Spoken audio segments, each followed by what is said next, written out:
There's another sword. Another one. Cracking the marsh slots.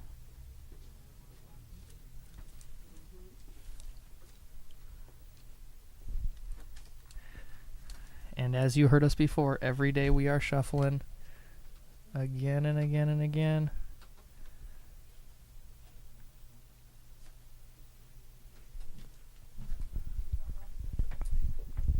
Counterbalance.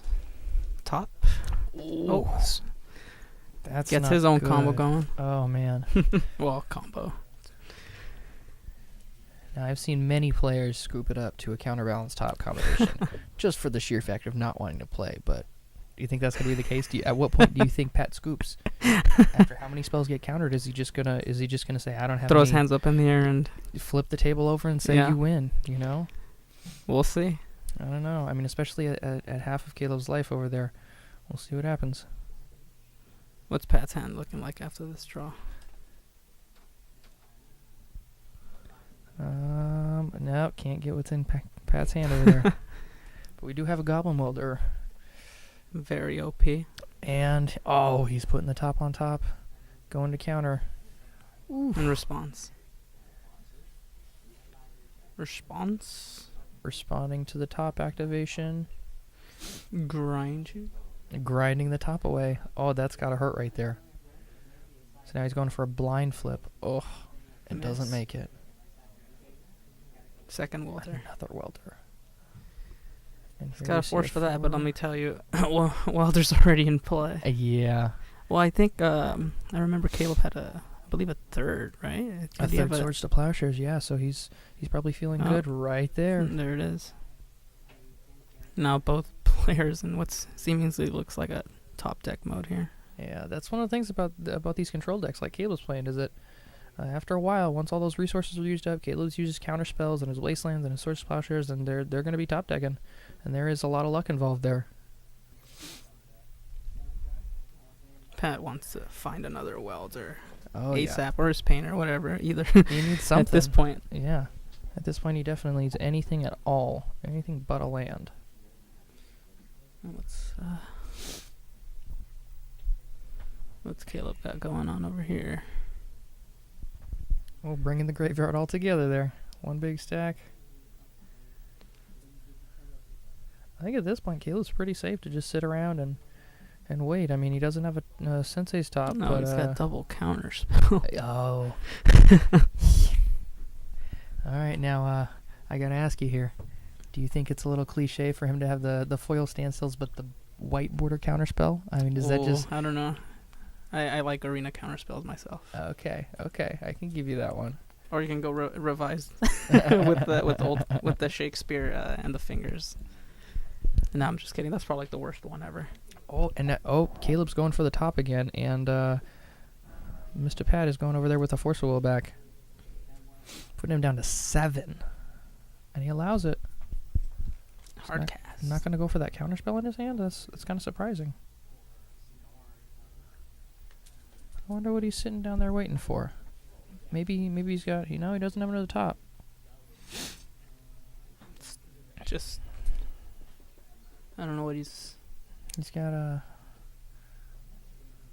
Oh, Jace. That's a good top check. Jace is one of the things that can close this game. He revealed that off the counterbalance. Yeah. Touche. He didn't have it in his hand at that point, however, so... Yeah, boom. Now he's got the availability to use it. Correct.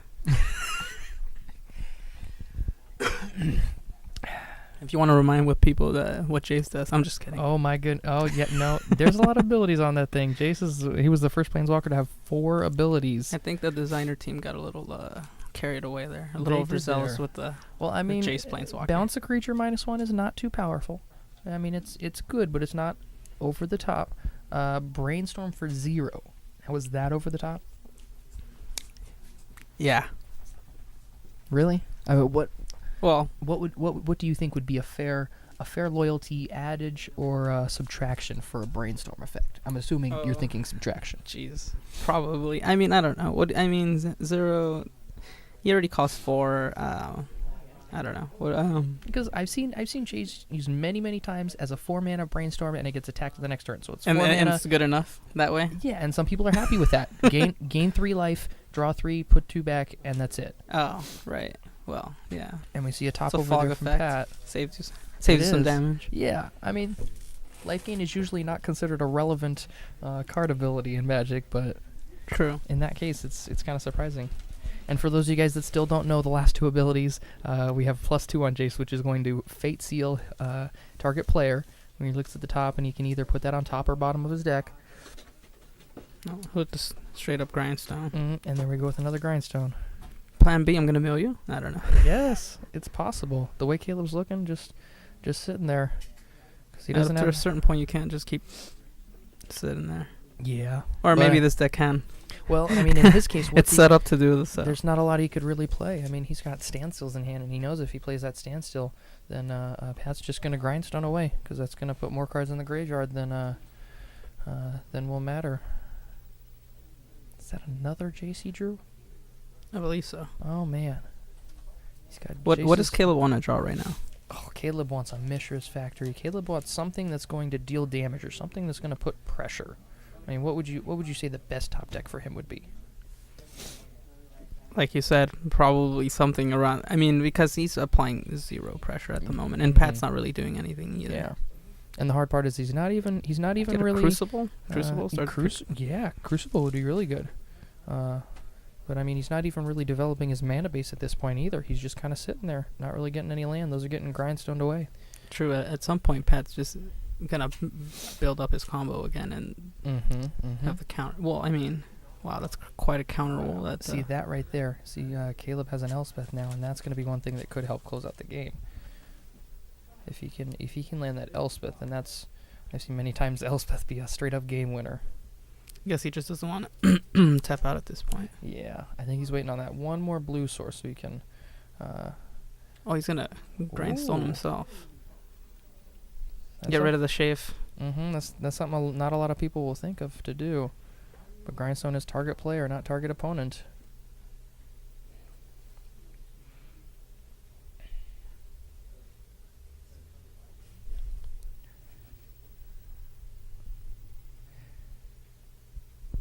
Ooh, here is another welder.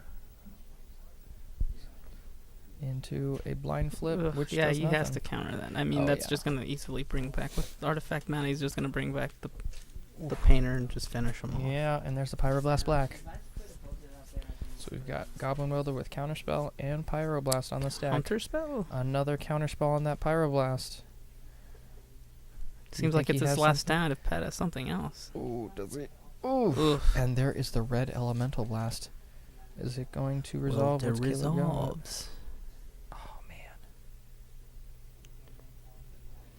And Pithing a Needle. Oh, my goodness. Naming Jace the Mind Sculptor. I'm trying to read lips, so. Yeah, we're not real good lip readers over here. We'll see if we can send one of our techies out to find out what they named on that pithing needle. And by techies, we mean nobody. Yeah, we're not quite that high budget over here.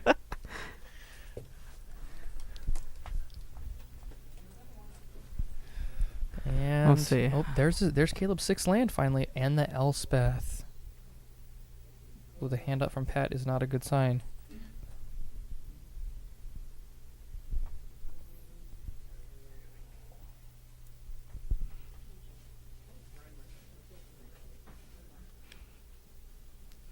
And grinds himself. Again, wow, that's a good move to get through some cards, get what he wants. Correct, but then at this point, you have to figure that Welder's just going to win the game. Oh, yeah. I mean, no swords, no anything. He's just sitting on 2 standstills, and what seems like, was it two Jace the Mind Sculptors? Yeah. It's going to have Seems to have like a this little one's bit more been- action. This one's going to be over pretty soon. At 7 life, having dealt all of it to himself. Yeah. That's pretty crazy when you think about it. Life irrelevant in Legacy. Just about. I mean, unless there's a burn deck in this top 8, then that's a very real statement.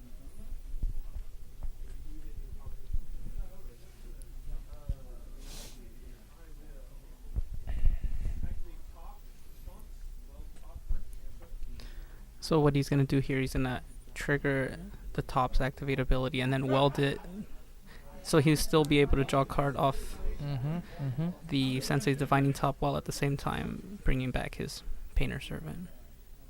That's a pretty good move right there. So he's gonna net a card and get his combo almost online.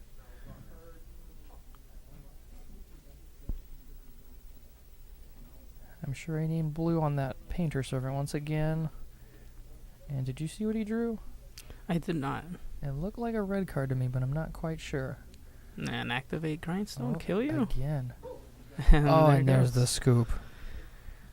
Alright, game 1 goes to Pat. For those who don't know, how does the whole Grindstone Painter... Alright, the Grindstone combo goes as follows. So he's going to have to have 2 cards, Grindstone and Painter Servant. Painter Servant makes every card, whether it's on the battlefield, in their hands, or in their decks, a certain color. In this case, he would choose blue. And Grindstone says when it activates, you're going to mill the top 2 cards, put them from your library to your graveyard. If they share a color, then you repeat this process. Now, Painter Servant makes those cards blue, so it's going to repeat that process until there's no cards left. Correct. And then when Caleb can't draw a card, he loses. Simple as that. Sounds pretty good. That is a pretty good combo. And this affects lands as well, so doesn't stop midway. You just get completely milled out. That's right. I mean, I've seen people go as fast as turn 1, land Lion's Eye Diamond, and throw it out there, Grindstone and Painter Servant. I'm sure it would be easier with Now, is that Spirit list Guide. running Lion's Eye Diamond? There is 1 Lion's Eye Diamond. It's barely tucked away here at the bottom of the list. Oh, really? You think that's just preference or I think availability? So. He's got a Trinket Mage to go fetch it up. So, okay. I don't know. It seems like a preference. They're just kind of like a win better kind of card. So for sideboards here, what do we? Yeah, what do we got over there for Caleb? I think Caleb's citing out all the standstills. Seems like a good plan because he doesn't want to get grinded out. He's adding some type of Enlightened Tutor pack. And he's running an Enlightened Tutor package here. So what do you think he's bringing in there for the Enlightened Tutor package?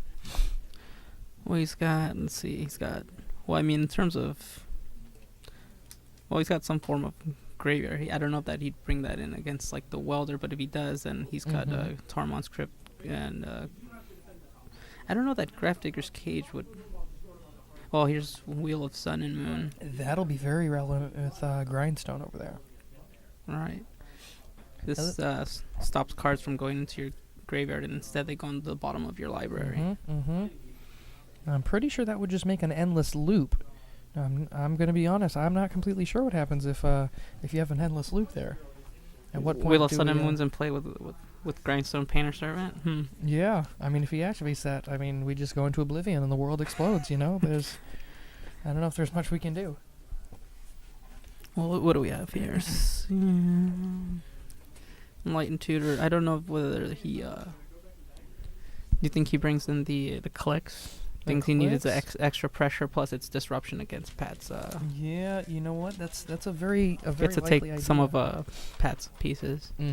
Because I mean, Pat was at 7 when that last game finished out. So if he deals that much damage to it again, that's like 2.5 Vendilion click attacks.